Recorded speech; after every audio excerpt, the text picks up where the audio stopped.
Korang pasti tahu makanan apa ni kan? Ia antara makanan yang paling wajib ada bila raya tau. Makanan ni dinamakan ketupat. Ia boleh dimakan dengan pelbagai variasi dan ada bermacam jenis tau. Tapi korang tahu tak asal usul ketupat ni?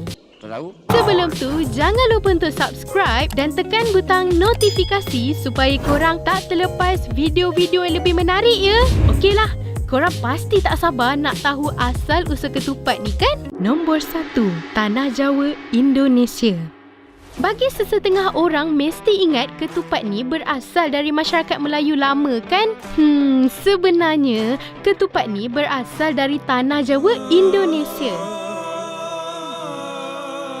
Ketupat ni telah diperkenalkan oleh Sunan Kalijaga ketika kemasukan agama Islam di Indonesia. Ketika tu, Sunan Kalijaga ni lah yang telah membudayakan dua sambutan iaitu Bagda Lebaran dan Bagda Kupat.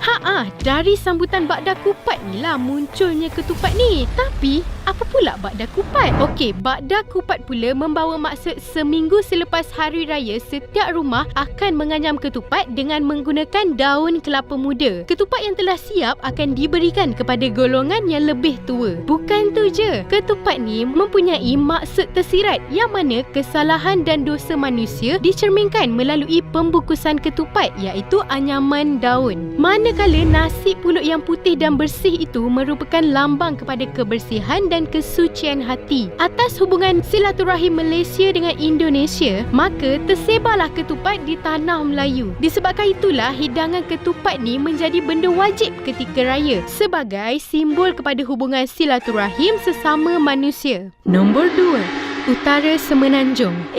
Betul ke ni? Utara Semenanjung Malaysia merupakan tempat yang dikatakan asal usul ketupat? Ya, betul lah tu.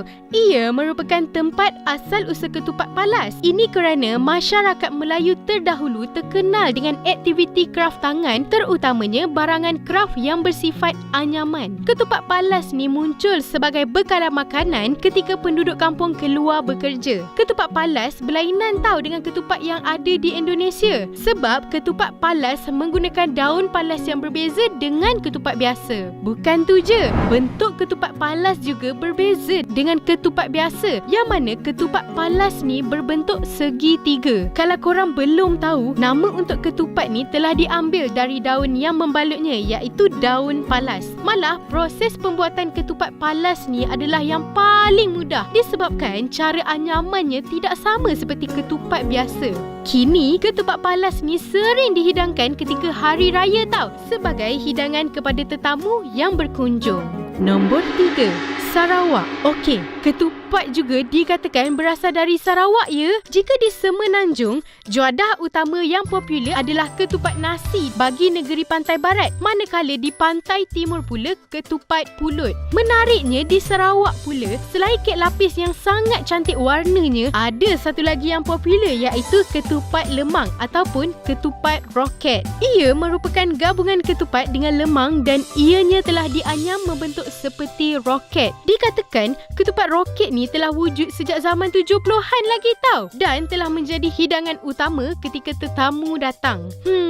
Tak kiralah pada hari raya ataupun bukan hari raya. So, ketupat ni terhasil apabila terdapat lebihan pulut yang tidak habis.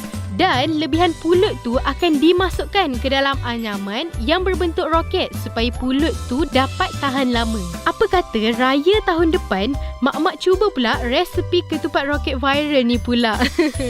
Walaupun terdapat pelbagai variasi asal usul ketupat ni, yang penting ketupat merupakan hidangan utama ketika perayaan atau majlis. Yang paling penting, ketupat ni sangatlah sedap bila makan dengan rendang ayam ataupun rendang daging. Dan itu fakta.